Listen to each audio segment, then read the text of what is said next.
안녕하세요. 멤버십 가입, 그리고 구독, 좋아요, 감사합니다. 여러분, 혹시 버락 오바마 전 대통령이 제작한 영화가요, 단순한 오락거리가 아니라 바로 지금 우리 눈앞에서 펼쳐지고 있는 현실에 대한 아주 정교한 경고장이라면 어떠실 것 같으세요? 오늘 바로 그 얘기를 해볼 건데요. 어쩌면 이건 드라마가 아니라 다큐멘터리에 더 가까울지도 모릅니다.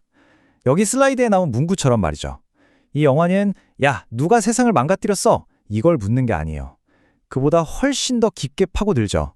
세상이 무너질 때 우리 인간은 대체 얼마나 이기적이고 또 얼마나 무지해질 수 있는가? 바로 우리 자신에게 던지는 아주 근본적인 질문입니다.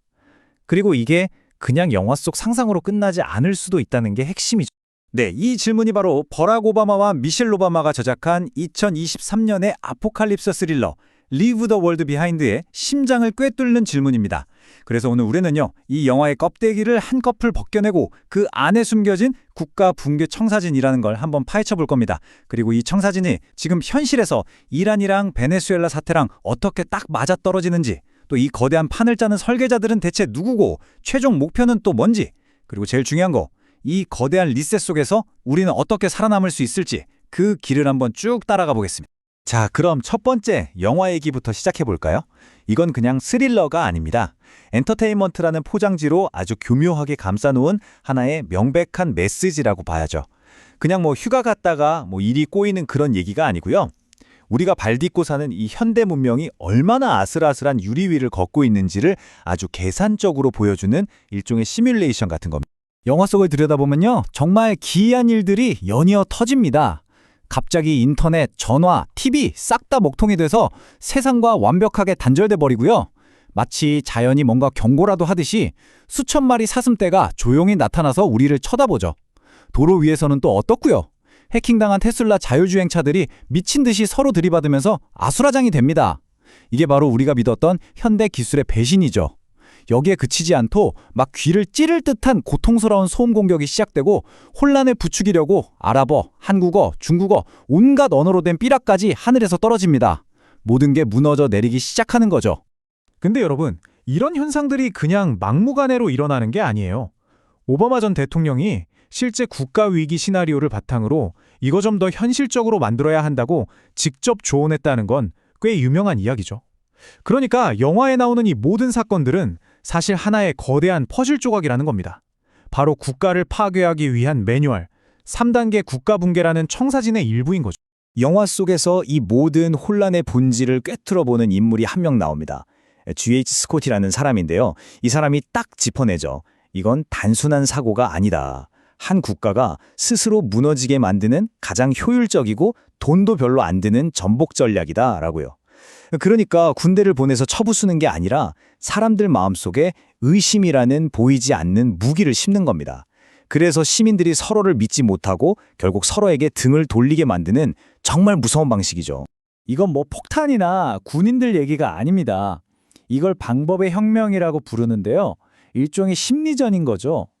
자, 이 슬라이드에 아주 명확하게 정리가 되어 있는데 이 전략은 딱 3단계로 진행됩니다. 1단계, 격리.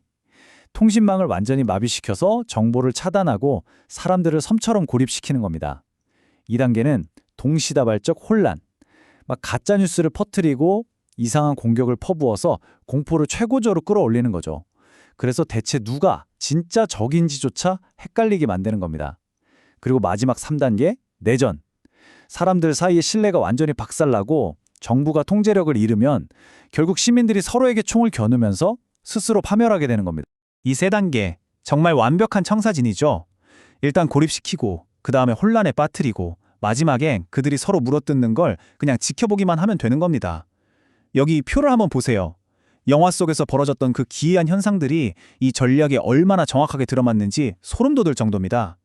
1단계 격리는 인터넷, GPS가 먹통이 된 걸로, 2단계 혼란은 해킹당한 테슬라랑 온갖 언어로 된 삐라로, 그리고 3단계 내전은 바로 어제까지 이웃이었던 사람들이 서로 총을 겨누는 모습으로 완벽하게 그려지고 있죠. 자, 이제부터가 진짜입니다. 영화가 현실이 되는 순간이죠. 만약에 영화 속에 나왔던 이 청사진이 바로 지금 우리가 사는 이 세계에서 실제로 펼쳐지고 있다면 어떨까요? 지금부터 영화는 현실을 비추는 거울이 됩니다. 이 청사진 그냥 영화 속 얘기가 아닙니다. 예를 들어볼게요. 베네수엘라의 지도자 마두로가 최첨단 데이터 분석을 기반으로 한 작전으로 단 3시간 만에 붙잡히고 며칠 뒤에 이란에서는 극심한 시위와 함께 전국적인 인터넷이 끊기는 블랙아웃 사태가 벌어진다고 상상해보세요. 이게 바로 영화 시나리오의 현실판이라는 겁니다. 이런 사건들은 우리가 방금 이야기한 그 단계들이 실제로 실행되고 있다는 증거입니다. 붕괴는 이미 시작된 거죠. 이 슬라이드를 한번 보실까요? 영화에서 통신을 끊어서 사람들을 고립시켰죠? 현실에서는 이란 정부가 전국 인터넷을 차단해서 똑같이 시민들을 고립시켰습니다. 영화에서 누가 적인지 알 수 없는 혼란을 만들었죠?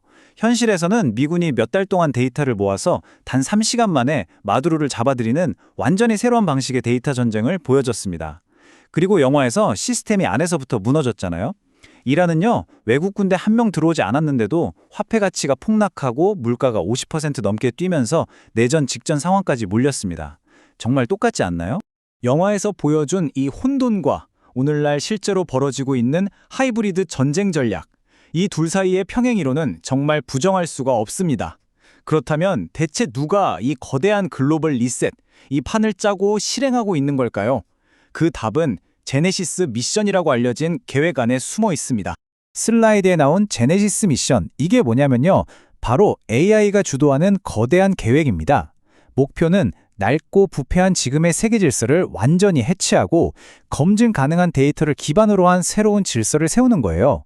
이걸 디지털 맨해튼 프로젝트라고도 부르는데, 옛날처럼 도시를 폭격해서 파괴하는 게 아니라 썩어빠진 시스템 자체를 정밀하게 도려내고 대체하려는 거죠.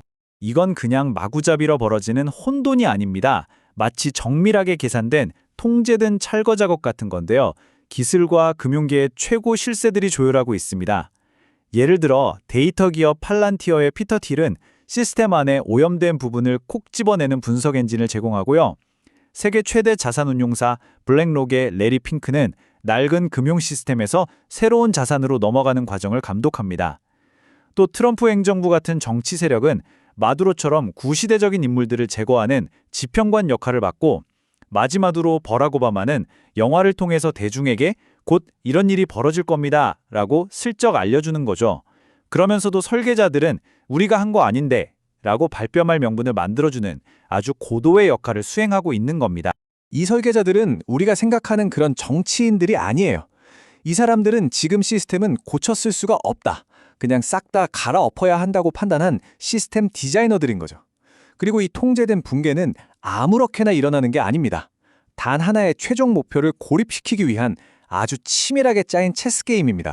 이 거대한 체스 게임, 이것도 3단계로 진행됩니다. 첫째, 이란이나 베네수엘라처럼 자원도 많고 적의 중요한 거점인 중간 보스들을 먼저 무너뜨려서 팔다리를 잘라냅니다. 둘째, 기술 인프라가 이미 장악당해서 오염된 노드가 되어버린 국가들, 예를 들면 한국 같은 곳을 무력화시켜서 지원군을 차단하고요. 그리고 마지막으로 모든 준비가 끝나면 최종 목표, 즉 최종 보스인 중국으로 가는 모든 에너지와 자원 공급선을 끊어버려서 완벽하게 고립시키는 겁니다. 이건 마치 네트워크를 아주 체계적으로 해체하는 과정과 같아요. 최종 보스를 잡기 전에 그 핵심 부하들부터 하나씩 처리하는 거죠. 여기서 진짜 흥미로운 게 이 슬라이드 내용인데요. 영화에서 일부러 북한어가 아니라 한국어로 된 삐라를 언급했다는 점입니다. 이게 뭘 의미할까요? 바로 한반도 전체가 이미 시스템이 침투당해서 오염된 중간 보스로 간주되고 있고 앞으로 리셋 대상이 될 거라는 아주 강력한 신호라는 거죠. 이 한국어라는 특정 단어 사용은요, 한국의 전체 기술과 정치 시스템이 최종 보스를 위한 도구로 여겨지고 있다는 걸 암시합니다. 그리고 여러분, 역사는 반복됩니다. 1941년에 미국이 주도한 ABCD 포위망이 일본의 석유 공급 90%를 끊어버렸던 거 기억하시나요? 지금 2026년 베네수엘라와 이란 석유를 잃고 러시아와도 물밑 합의가 이루어진 새로운 포위망이 똑같이 중국의 에너지 공급을 차단하고 있습니다. 석유가 끊긴 일본이 결국 진주만 기습이라는 자멸적인 공격을 택할 수밖에 없었듯이 에너지가 끊긴 중국의 제조업과 사회 통제 시스템 역시 필연적인 붕괴를 맞으며 코너에 몰리고 있는 겁니다. 네, 과거에 석유가 일본 제국의 생명줄이었다면 오늘날 에너지와 데이터는 중국의 생명줄입니다. 그리고 그 생명줄이 지금 총 한 발 쏘지 않고 끊어지고 있는 거죠. 이렇게 낡은 시스템이 의도적으로 해체되는 상황에서 우리가 그 시스템에 계속 의지하는 건 정말 어리석은 짓입니다. 유일한 생존 방법은 바로 우리 스스로 무너지지 않는 인프라, 즉 디지털 벙커를 만드는 것뿐입니다.